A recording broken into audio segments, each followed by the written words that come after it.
Nigeria's political landscape may be going through a silent but very effective transformation with the emergence of the Obedient movement, a popular coinage of supporters of the Labour Party's presidential ticket, consisting of former Governor Peter Obi as a standard-bearer and Senator Yusuf Datti, his vice presidential candidate. Just like the proverbial wildfire, the impact of this movement, which has its origins in social media, is surely and steadily being felt around major cities of Nigeria.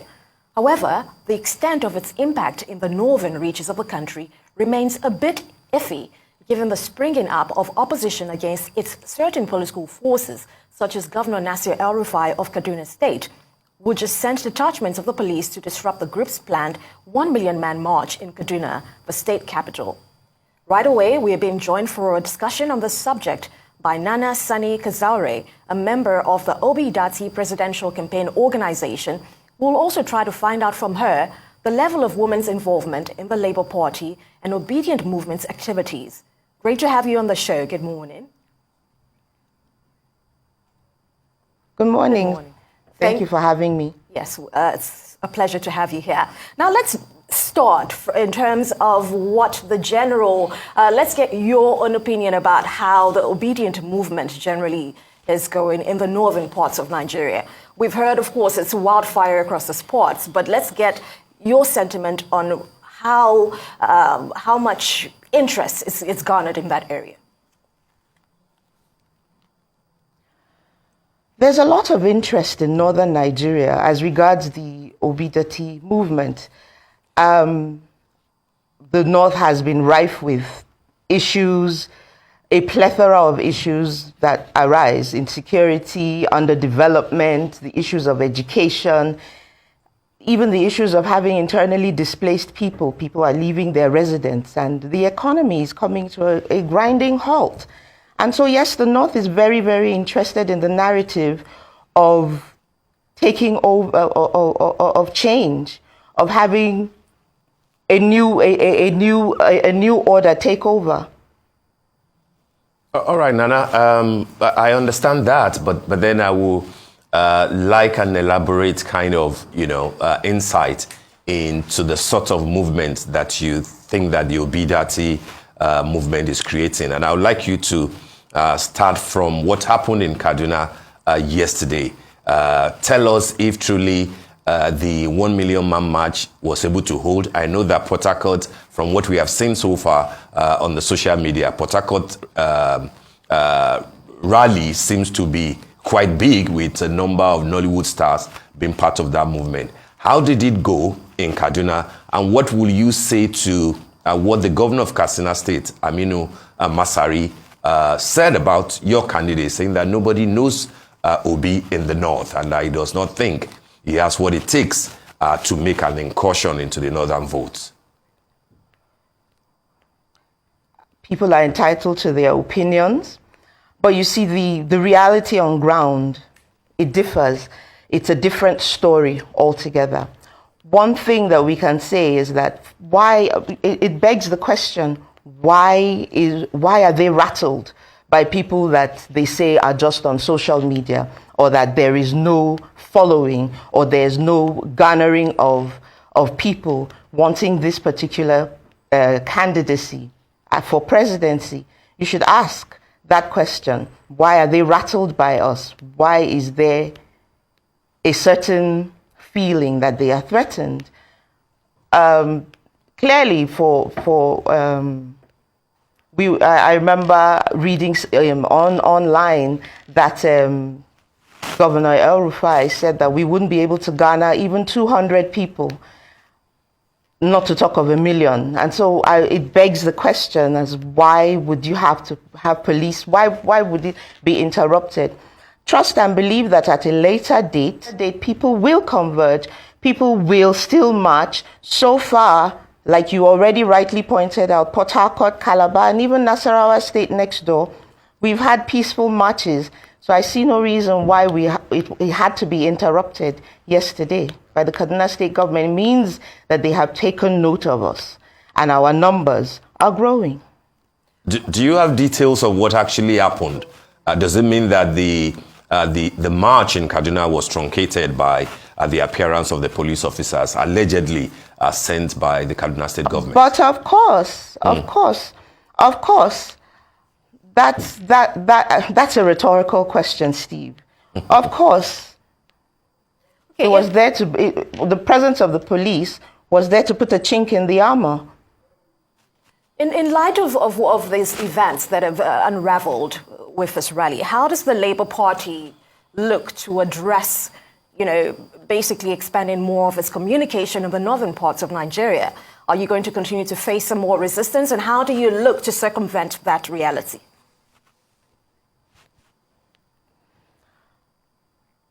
The Labour Party movement and the Datti movement, as far as I know, it's a clarion call.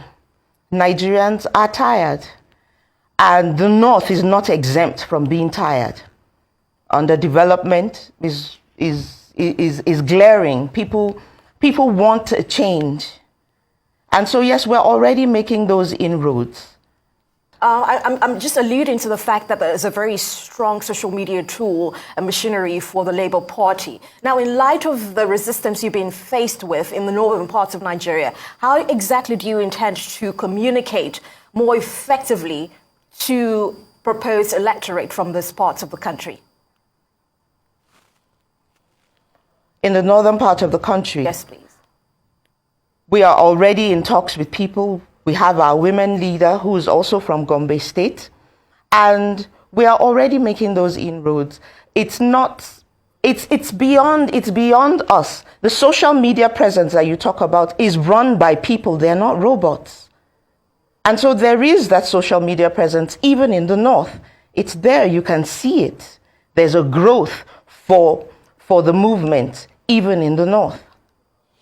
All right, Nana, let me ask you this. I know that all the marches that are holding at the moment are basically like dress rehearsals to the actual campaign, which for the presidential candidates won't start until towards the end of next month.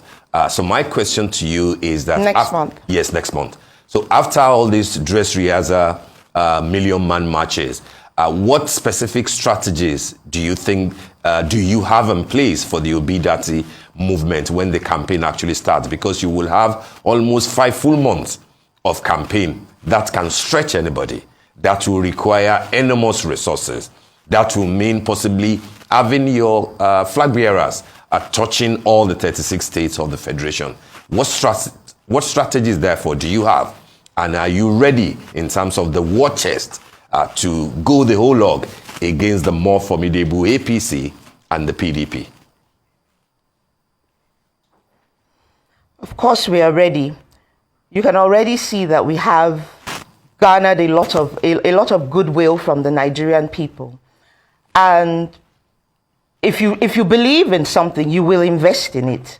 So yes, people are investing their time, their money, and their efforts to help in the campaign.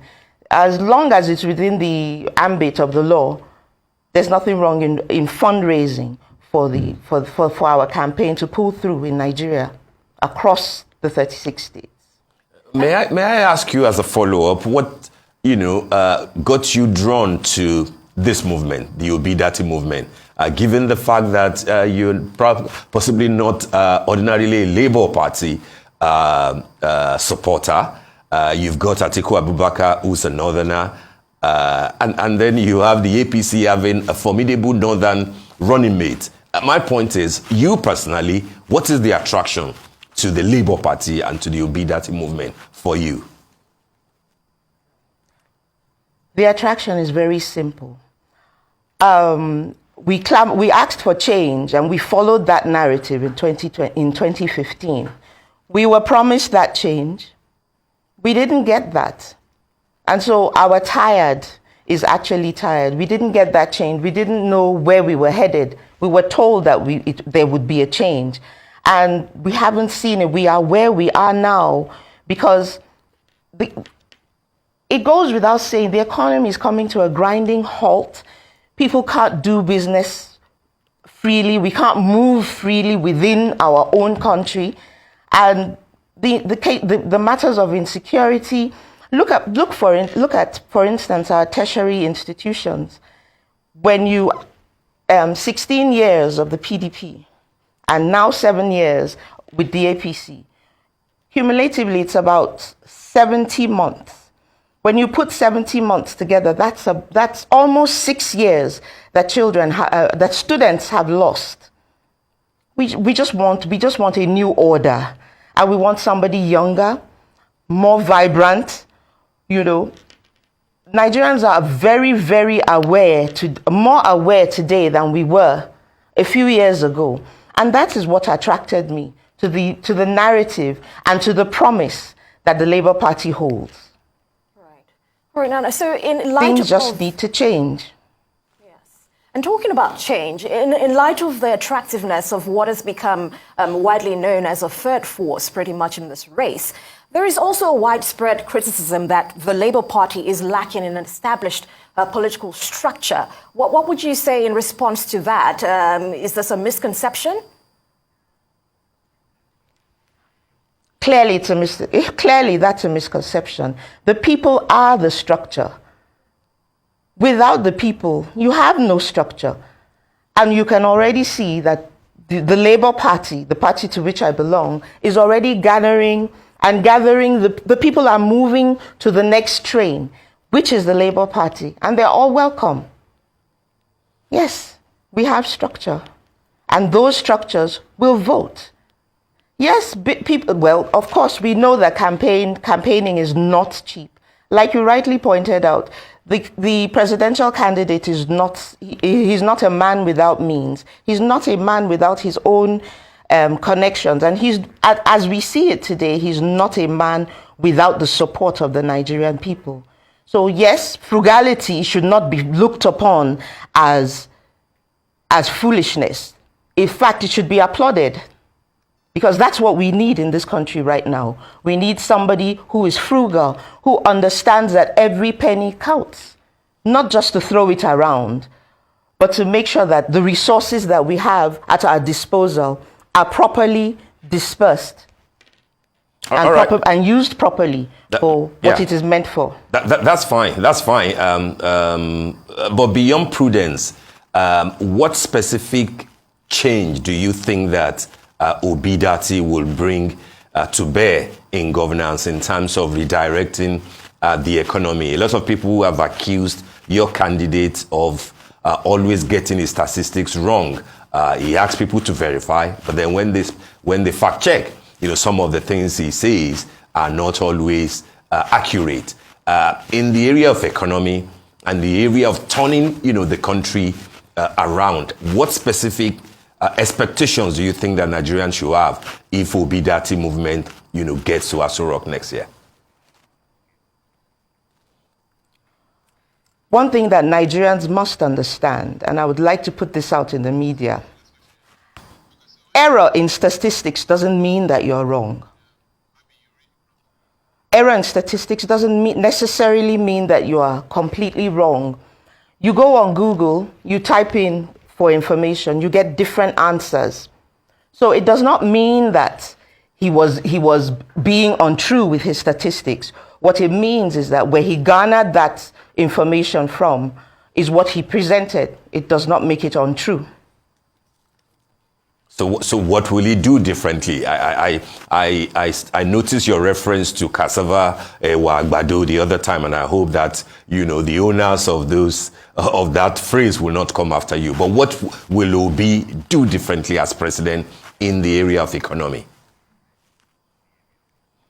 He has already stated, and very, very clearly too, which is something that really caught my attention, which answers your previous question as to what attracted me to the Labour Party. We will become a production-based economy as opposed to being a consumer-based economy. And because, our production lines in Nigeria have come to a halt. They're almost non-existent. And so that's one way that will help. It will foster, it will definitely bring about more jobs for the people. And the fact that we're producing within our own country is a huge leap for Nigeria. It's a huge leap. And on that note, we want to thank you very much for joining us this morning. Nana Sani Kazari, member of the Datti Presidential Campaign Organization. Many thanks for joining us.